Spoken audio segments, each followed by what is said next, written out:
Porque el Señor mismo con voz de mando, con voz de arcángel y con trompeta de Dios descenderá del cielo, y los muertos en Cristo resucitarán primero.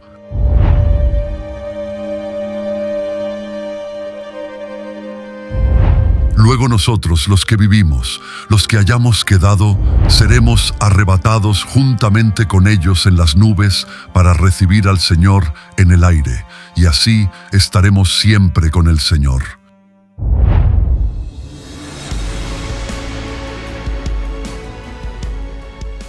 Muchos cristianos enfrentan confusión respecto al concepto del arrebatamiento de la iglesia, lo que suscita preguntas cruciales como: ¿pasará la iglesia por la gran tribulación? ¿Existe realmente un rapto secreto? ¿Son el arrebatamiento y la segunda venida de Cristo eventos distintos? Este video promete ser interesante, ya que realizaremos un análisis exhaustivo de estas cuestiones, explorando diversas interpretaciones teológicas y exegéticas. Examinaremos pasajes clave del Nuevo Testamento y las diferentes doctrinas sobre el arrebatamiento, con el objetivo de clarificar estos temas y proporcionar una comprensión sólida y fundamentada en las Escrituras. Antes de seguir, por favor apóyanos dándole me gusta a este video y suscribiéndote si aún no lo has hecho. No olvides activar la campanita de notificaciones para que YouTube te avise de cada nuevo contenido que publiquemos. ¡Empezamos!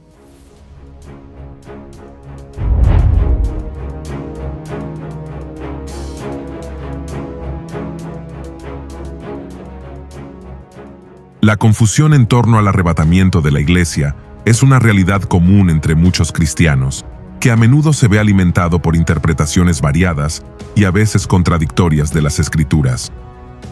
Este tema es crucial, ya que impacta directamente en la comprensión de eventos escatológicos y en la forma en que los creyentes viven su fe y se preparan para el futuro. Además, la falta de consenso puede dificultar la unidad dentro de la comunidad cristiana, ya que las diferencias en la interpretación pueden llevar a divisiones y disputas. Por lo tanto, es importante abordar esta confusión con una actitud de humildad y apertura al diálogo, reconociendo que ninguna interpretación es infalible y que debemos esforzarnos por comprender las Escrituras en su contexto histórico y cultural. Recordemos que independientemente de nuestras opiniones sobre el arrebatamiento, nuestra principal tarea como cristianos es vivir en fidelidad a Cristo y servir amorosamente a los demás mientras esperamos su venida. Ahora bien, las interpretaciones y posturas respecto al arrebatamiento de la iglesia son diversas y a menudo reflejan diferentes enfoques teológicos dentro del cristianismo. Aquí hay una visión más amplia de algunas de estas posturas. Primero, pretribulacionismo. Esta postura sostiene que el arrebatamiento ocurrirá antes de un período de tribulación mencionado en la Biblia. Según esta perspectiva, los creyentes serán llevados al cielo antes de que comience el tiempo de angustia descrito en varios pasajes bíblicos, como el libro de Apocalipsis. Segundo, midtribulacionismo.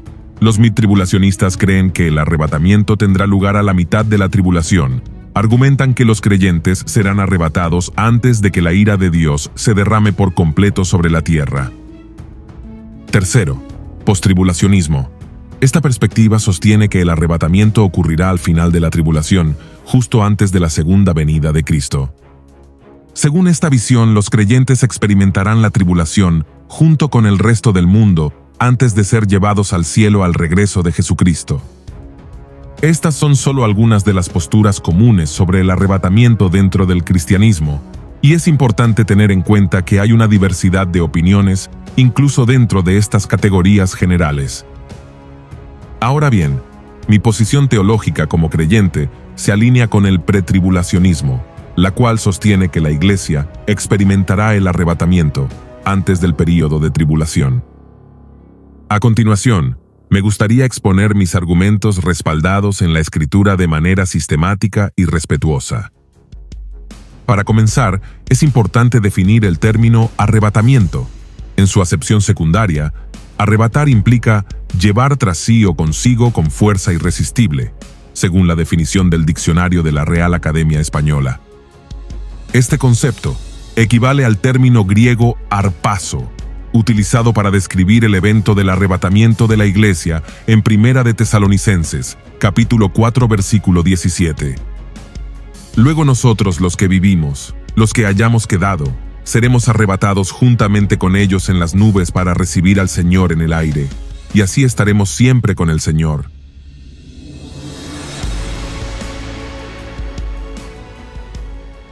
Este acontecimiento implica la repentina reunión de los creyentes de la iglesia con el Señor en el aire. Específicamente, esta experiencia concierne únicamente a los fieles seguidores de Cristo. Ahora bien, el pilar fundamental de esta postura se encuentra en la interpretación literal de las Escrituras. Además, adoptamos una perspectiva dispensacional de la palabra de Dios como complemento esencial. La iglesia y el pueblo de Israel se consideran entidades separadas, cada una con un papel específico en el plan divino.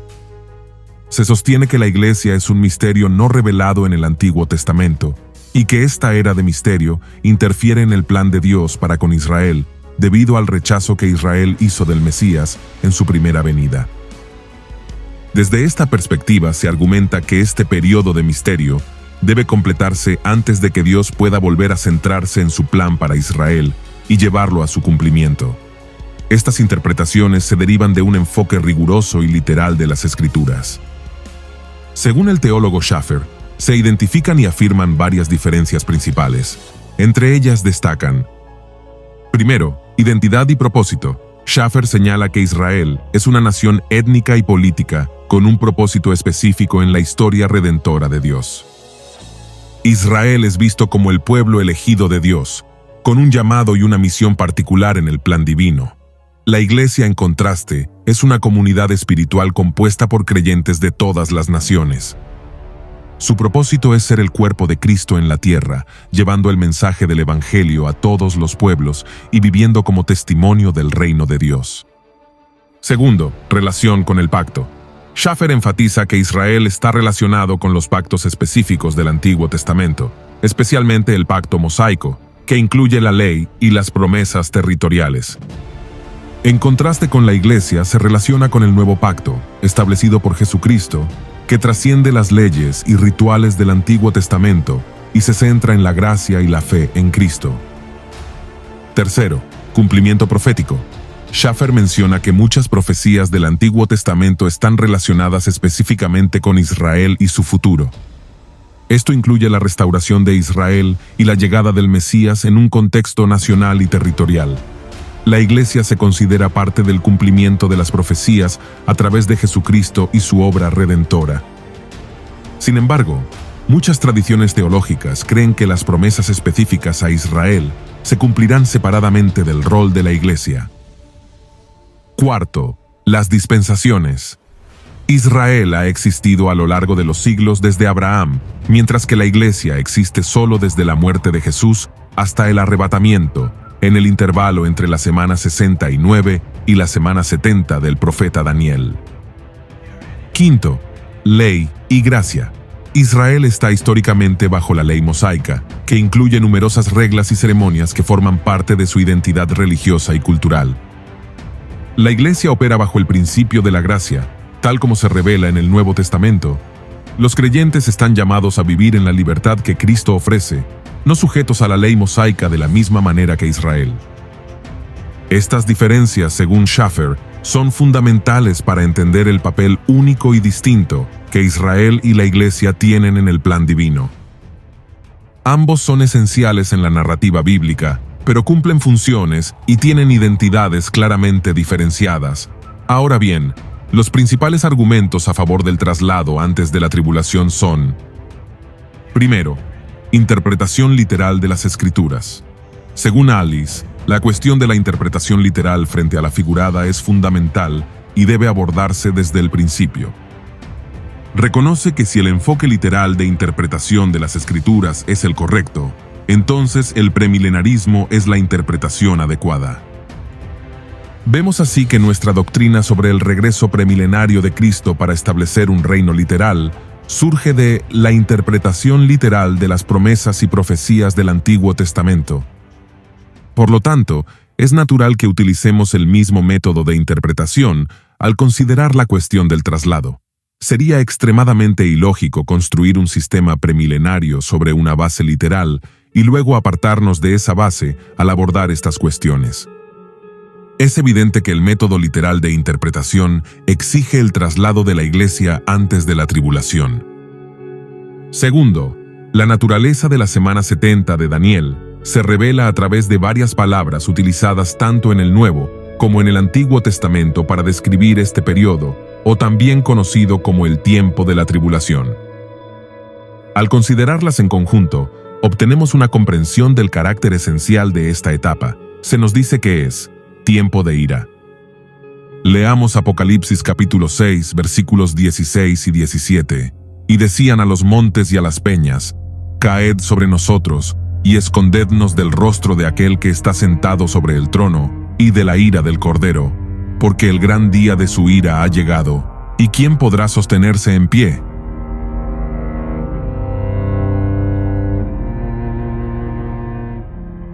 Contrastemos este pasaje con uno del Antiguo Testamento. Leamos Sofonías capítulo 1, versículo 18. Ni su plata ni su oro podrá librarlos en el día de la ira de Jehová, pues toda la tierra será consumida con el fuego de su celo, porque ciertamente destrucción apresurada hará de todos los habitantes de la tierra.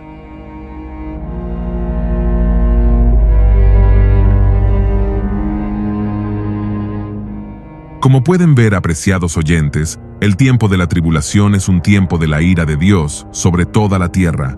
Aunque hay muchos textos más, hemos tomado solamente algunos para respaldar nuestra afirmación.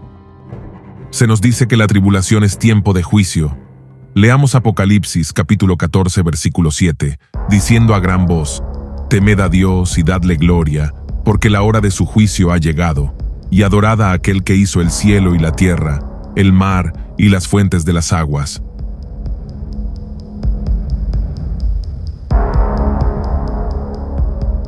También se nos dice que es tiempo de imaginación, castigo, hora de la prueba, hora de angustia, destrucción y tinieblas.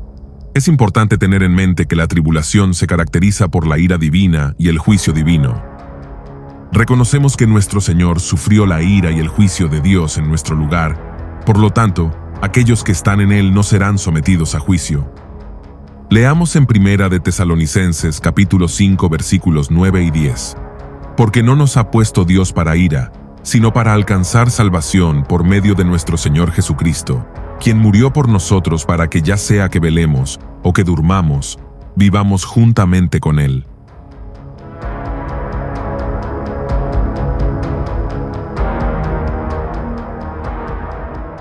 Una razón por la cual la esperanza del retorno de Cristo es un consuelo para los creyentes es que los protege de la ira de Dios, es decir, de los juicios del día del Señor. La ira de Dios es para los otros, pero la salvación para nosotros en el traslado del arrebatamiento, ya sea que velemos o que durmamos. También se nos menciona en Primera de Tesalonicenses, capítulo 1, versículo 10, y esperar de los cielos a su Hijo, al cual resucitó de los muertos, a Jesús, quien nos libra de la ira venidera.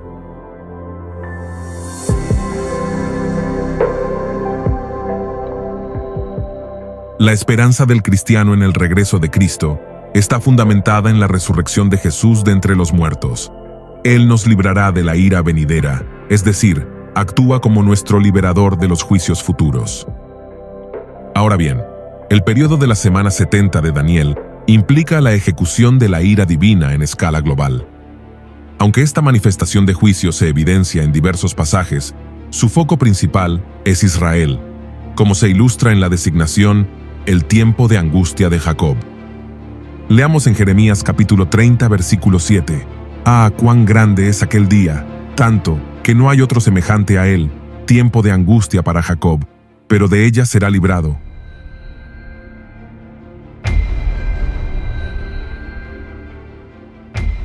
Este periodo se enmarca dentro del Día del Señor o Día de Jehová, destacando la conexión singular de Dios con la nación de Israel.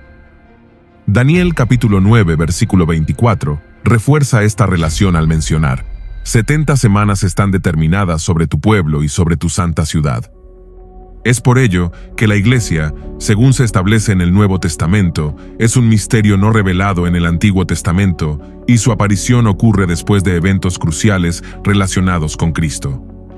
Como resultado, no puede ser parte de las profecías del Antiguo Testamento, incluyendo la semana 70 de Daniel, que está asociada al plan divino para Israel.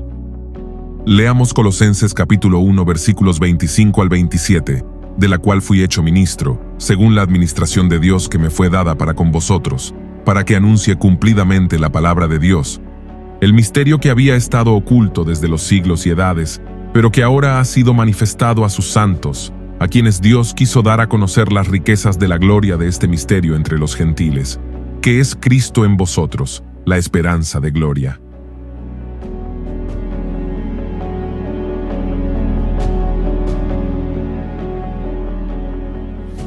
Estimado oyente, el plan divino para Israel se llevará a cabo después de que se haya cumplido el propósito misterioso que Dios tiene para la Iglesia. Es fundamental que entendamos que el período de la tribulación tiene un propósito específico y significativo dentro del plan divino. Este tiempo no es arbitrario, sino que está diseñado para cumplir ciertos objetivos establecidos en las Escrituras. Primero, este período tiene en mira a los que moran sobre la tierra, y no a la Iglesia. Leamos Apocalipsis capítulo 3, versículo 10. Por cuanto has guardado la palabra de mi paciencia, yo también te guardaré de la hora de la prueba que ha de venir sobre el mundo entero, para probar a los que moran sobre la tierra.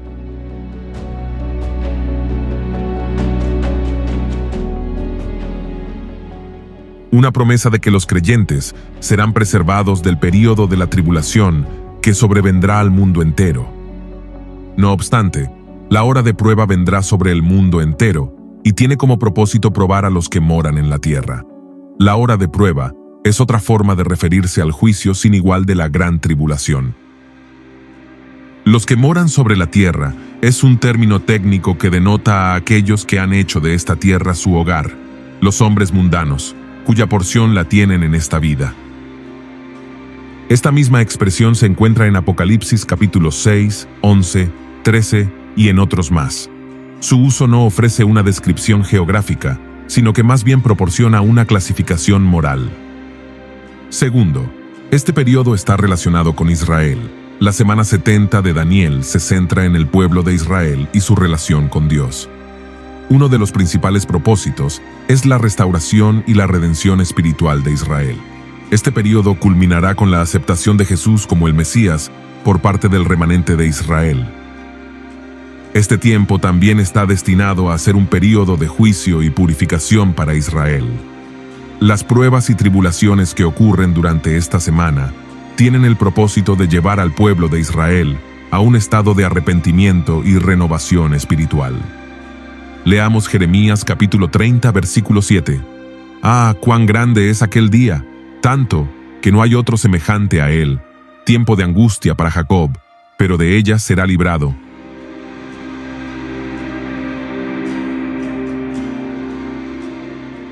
Estos dos propósitos, la prueba de los moradores de la tierra y la preparación de Israel para el rey, no tienen absolutamente ninguna relación con la Iglesia. Esta es prueba evidente de que la Iglesia no estará en la semana 70 de Daniel. Es por ello, dado que la Iglesia es el cuerpo, del cual Cristo es la cabeza, la esposa, de la cual Él es el esposo, el objeto de su amor, la rama de la cual Él es la raíz y el tronco, y el edificio, del cual Él es el fundamento y la piedra angular, existe una unión y unidad entre el creyente y el Señor. El creyente ya no está separado de Él, sino que ha sido hecho uno con Él. Si la Iglesia estuviera presente en la semana 70 de Daniel o la gran tribulación, estaría sujeta a la ira, al juicio y a la indignación que caracterizan este período, y debido a su unidad con Cristo, Él también estaría sujeto a esa misma indignación. Ahora bien, la doctrina de la inminencia sostiene que, a diferencia de Israel, a quien se le dieron muchas señales que precederían a la segunda venida de Cristo, para que la nación pudiera vivir en expectativa a medida que se acercaba el momento, la Iglesia no recibió tales señales. Aunque la Iglesia no puede saber el día ni la hora exacta de la venida del Señor, puede vivir en la anticipación de que su redención se acerca debido a la enseñanza de la inminencia. La inminencia enfatiza que la venida del Señor para llevar a la iglesia a su presencia puede ocurrir en cualquier momento, por lo que la exhortación es vivir en constante preparación y expectativa de su regreso. Leamos el Evangelio de Juan, capítulo 14, versículos 2 y 3. En la casa de mi Padre muchas moradas hay. Si así no fuera, yo os lo hubiera dicho. Voy pues a preparar lugar para vosotros. Y si me fuere y os preparare lugar, vendré otra vez, y os tomaré a mí mismo, para que donde yo estoy, vosotros también estéis.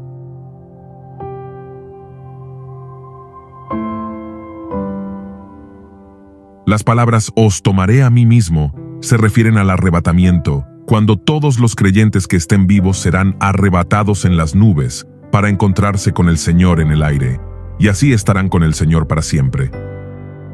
Esta doctrina de la inminencia, que implica la creencia en la venida de Cristo en cualquier momento, no es una doctrina nueva que haya sido originada por Nelson Darby, a pesar de que él la haya clarificado, sistematizado y popularizado.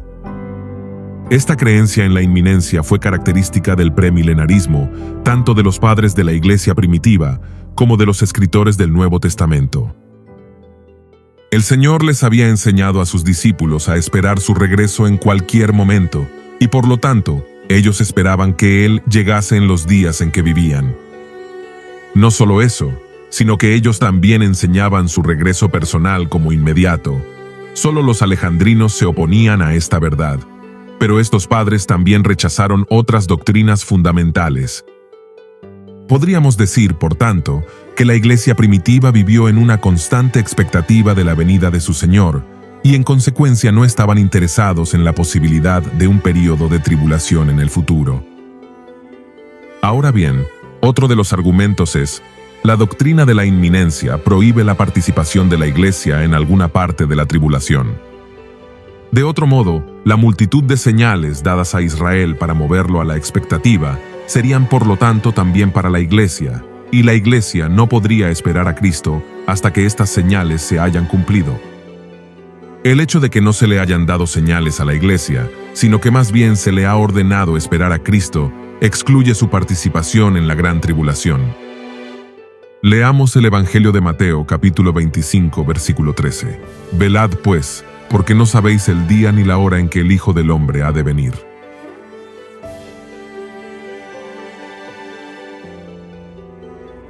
Otro de los argumentos es la obra del que impide la manifestación del hombre del pecado, en el capítulo 2 de la segunda carta a los tesalonicenses. Los cristianos tesalonicenses estaban preocupados, temiendo que el traslado ya había sucedido y que ellos estaban en el día del Señor. Las persecuciones que estaban sufriendo, a las cuales se refiere el primer capítulo, les habían dado base para esta errónea consideración. Pablo emprende ahora la tarea de corregir un malentendido que había surgido en las mentes de los santos respecto a la venida de nuestro Señor Jesucristo y el día del Señor. Pablo escribe para mostrarles que tal cosa era imposible por las razones siguientes. Primero, les muestra que el día del Señor no podía cumplirse hasta tanto no hubiese una separación. Leamos 2 de Tesalonicenses, capítulo 2, versículo 3. Nadie os engañe en ninguna manera, porque no vendrá sin que antes venga la apostasía, y se manifieste el hombre de pecado, el hijo de perdición.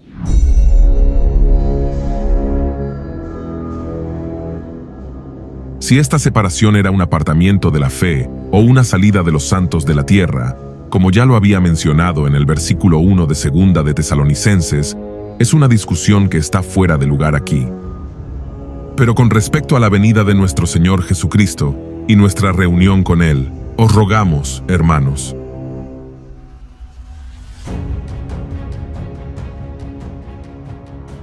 La frase griega que se traduce nuestra reunión con Él indica que toda la iglesia, incluido cada creyente, se reunirá ante el Señor para adorarlo.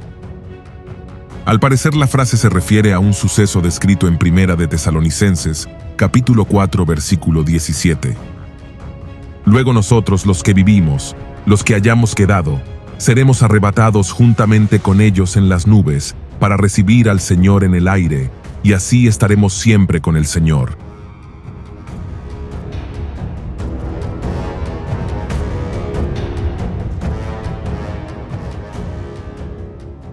Segundo, Él revela que había de manifestarse el hombre de pecado, o el inicuo, descrito más ampliamente en Apocalipsis capítulo 13. El argumento de Pablo, en 2 de Tesalonicenses capítulo 2 versículo 7, es que aunque el misterio de iniquidad era operante en sus días, esto es, el sistema ilícito que había de culminar en la persona del inicuo se estaba manifestando. Sin embargo, este inicuo no podía manifestarse hasta tanto el que lo detenía no fuese quitado de en medio. En otras palabras, alguien está impidiendo que el propósito de Satanás llegue a su culminación y seguirá llevando a cabo este ministerio hasta que sea removido. Leamos 2 de Tesalonicenses capítulo 2, versículos 7 y 8. Porque ya está en acción el misterio de la iniquidad, solo que hay quien al presente lo detiene, hasta que él a su vez sea quitado de en medio. Y entonces se manifestará aquel inicuo, a quien el Señor matará con el espíritu de su boca, y destruirá con el resplandor de su venida.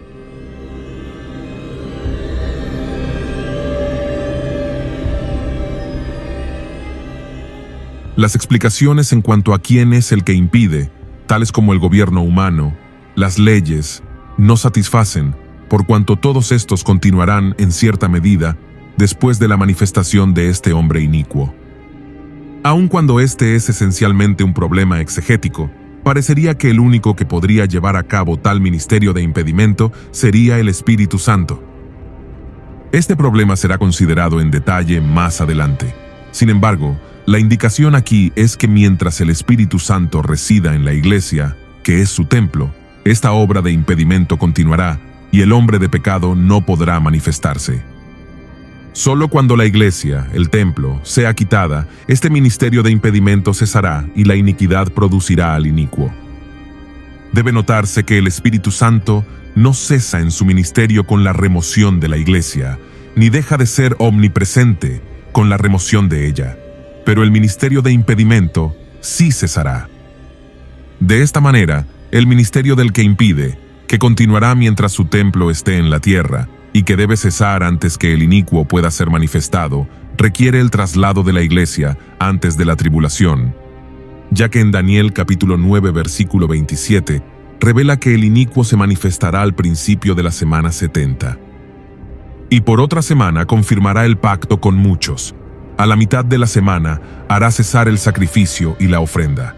Después, con la muchedumbre de las abominaciones, vendrá el desolador, hasta que venga la consumación, y lo que está determinado se derrame sobre el desolador.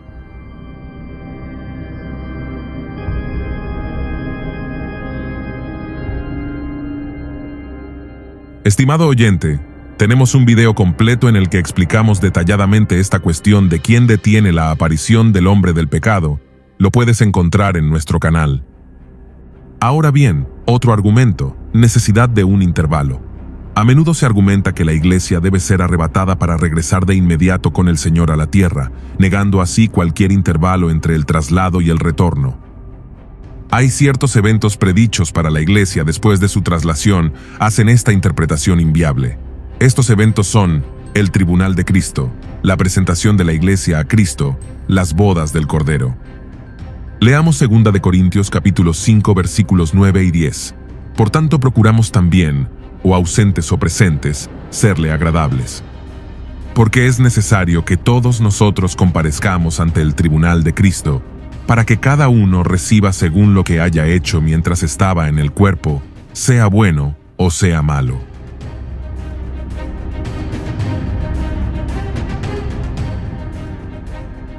Leamos también Apocalipsis capítulo 19 versículos 7 y 8.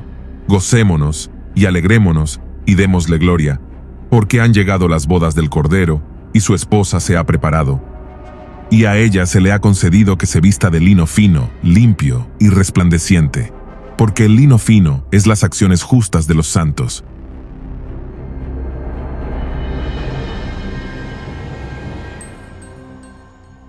Estos textos indican que la Iglesia ha sido probada en cuanto a su mayordomía y ha recibido su recompensa en el momento de la segunda venida de Cristo.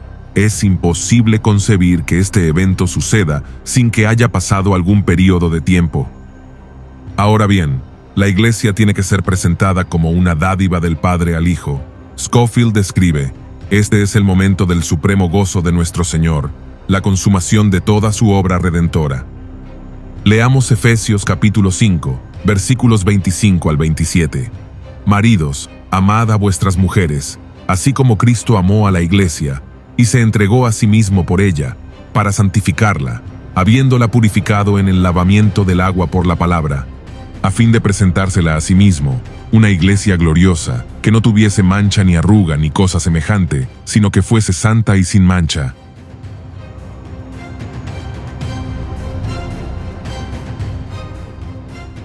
En Apocalipsis capítulo 19 versículos 7 al 9, se revela que la consumación de la unión entre Cristo y la Iglesia precede a la segunda venida.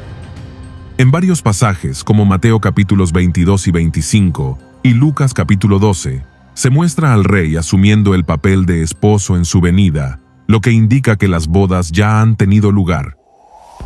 Este evento también requiere que haya transcurrido un periodo de tiempo, lo que hace imposible considerar el traslado y la manifestación como eventos simultáneos. Aunque el intervalo de tiempo no se especifica, se necesita un periodo entre el rapto y la manifestación. Ahora bien, hay promesas dadas a la verdadera iglesia. Hay ciertos pasajes de la Escritura que prometen definidamente a la iglesia su remoción antes de la tribulación. Leamos Apocalipsis capítulo 3, versículo 10. Por cuanto has guardado la palabra de mi paciencia, yo también te guardaré de la hora de la prueba que ha de venir sobre el mundo entero, para probar a los que moran sobre la tierra.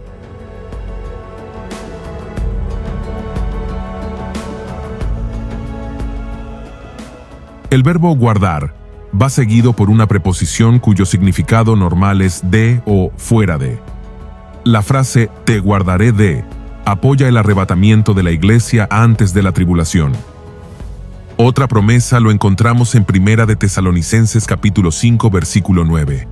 Porque no nos ha puesto Dios para ira, sino para alcanzar salvación por medio de nuestro Señor Jesucristo.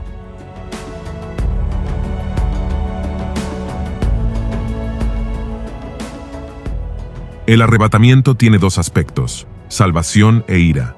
Para el creyente significa la consumación de su salvación en el cielo. Para el incrédulo significa la introducción de un tiempo de ira sobre la tierra. Por cuanto somos del día, no nos ha puesto Dios para la ira que derramará durante el periodo de la tribulación, sino para salvación en su sentido más pleno, exención para siempre de la misma presencia del pecado. Ahora bien, hay una diferencia que debemos considerar entre el arrebatamiento y la segunda venida de Cristo. Hay un número de contrastes que se pueden trazar entre el traslado y la segunda venida, que mostrarán que no se consideran sinónimos en la Escritura. El hecho de que haya dos programas separados se entiende mejor mediante un número de contrastes trazados en la Escritura entre los dos eventos. Permítame presentarle 10 diferencias por lo menos. Primero, la traslación envuelve la remoción de todos los creyentes, mientras que la segunda venida envuelve la aparición o manifestación del Hijo. Segundo, la traslación se refiere a los santos arrebatados en el aire y en la segunda venida, Él regresa a la tierra. Tercero, en la traslación, Cristo viene a reclamar una esposa, pero en la segunda venida, Él regresa con la esposa. Cuarto, la traslación conduce a la remoción de la iglesia y a la iniciación de la tribulación, y la segunda venida conduce al establecimiento del reino milenario. Quinto, la traslación es inminente, mientras que la segunda venida es precedida por una multitud de señales. Sexto, la traslación trae un mensaje de consuelo, mientras que la segunda venida está acompañada por un mensaje de juicio. Séptimo, la traslación está relacionada con el programa para la iglesia, mientras que la segunda venida está relacionada con el programa para Israel y el mundo. Octavo, la traslación es un misterio, mientras que la segunda venida es predicha en ambos testamentos. Noveno, en la traslación, los creyentes serán juzgados, pero en la segunda venida, los gentiles e Israel serán juzgados. Décimo, la traslación deja la creación inalterada, mientras que la segunda venida envuelve el cambio de la creación. Estos y otros contrastes que puedan presentarse sostienen el argumento de que estos son dos programas diferentes y no pueden unificarse en un solo evento. Ahora bien, dicho esto, veamos cómo será el arrebatamiento, El apóstol Pablo lo describe de una manera sencilla. En primer lugar, el Señor Jesús encabeza este evento. Leamos Primera de Tesalonicenses capítulo 4, versículo 16. Porque el Señor mismo con voz de mando, con voz de arcángel y con trompeta de Dios, descenderá del cielo, y los muertos en Cristo resucitarán primero.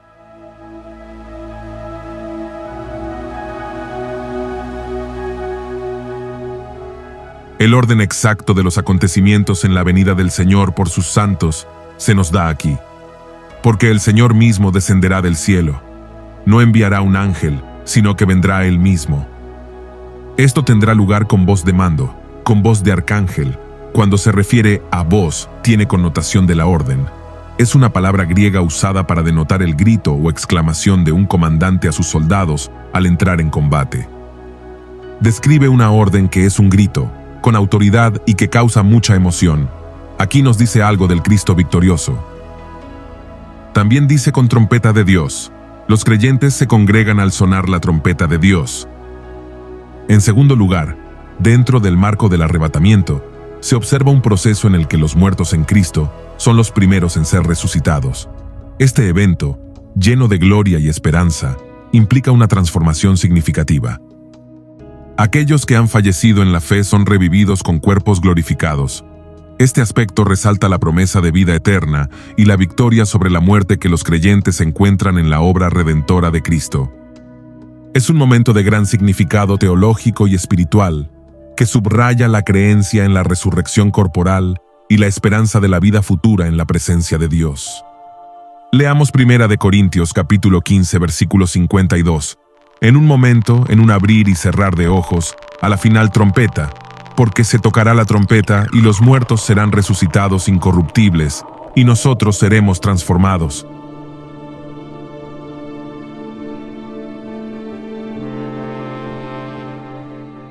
Esto será en un abrir y cerrar de ojos.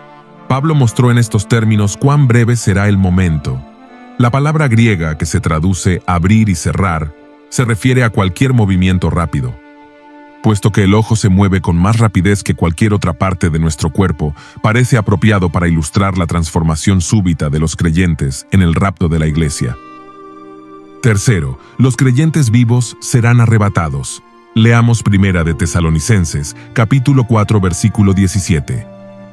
Luego nosotros, los que vivimos, los que hayamos quedado, seremos arrebatados juntamente con ellos en las nubes para recibir al Señor en el aire, y así estaremos siempre con el Señor.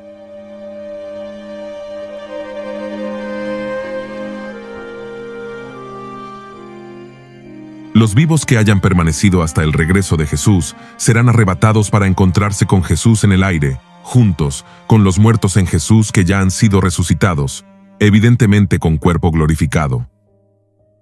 La afirmación de Pablo, bajo la inspiración del Espíritu Santo, es tanto dramática como fantástica. Él habla de cristianos elevándose en el aire, arrebatados en las nubes para recibir al Señor en el aire. No creeríamos esto a menos que la Biblia nos dijera que así es, de la misma forma que no creeríamos que Dios se convirtió en bebé, hizo milagros, murió en una cruz y vive en nosotros. El claro lenguaje de Pablo no deja duda acerca de la certeza de este evento. Finalmente, en 1 de Tesalonicenses, capítulo 4, versículo 18 dice: Por tanto, alentaos los unos a los otros con estas palabras.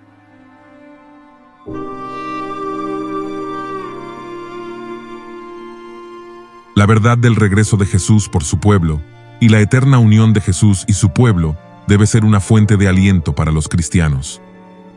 Esta declaración final de Pablo solo tiene sentido si el arrebatamiento de los versículos anteriores libra a los cristianos de un peligro inminente. Si el arrebatamiento solo trae a la humanidad ante Dios para juicio, hay poco aliento en estas palabras. En conclusión, el arrebatamiento de la iglesia es un evento de gran significado teológico y esperanza espiritual para los creyentes. A través de este concepto, se resalta la promesa de la victoria sobre la muerte y la esperanza de la vida eterna en la presencia de Dios. Además, el arrebatamiento nos recuerda la importancia de vivir en preparación constante para el encuentro con Cristo, manteniendo una fe activa y una vida de rectitud. Independientemente de las diferentes interpretaciones teológicas, el arrebatamiento sirve como un recordatorio poderoso de la promesa divina de redención y la consumación final del plan de salvación.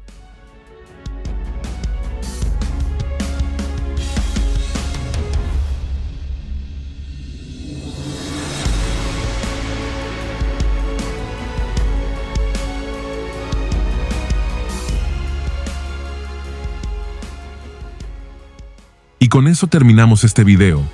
Gracias por ver y esperamos que hayas disfrutado del contenido. Hasta el próximo video. Que Dios te bendiga.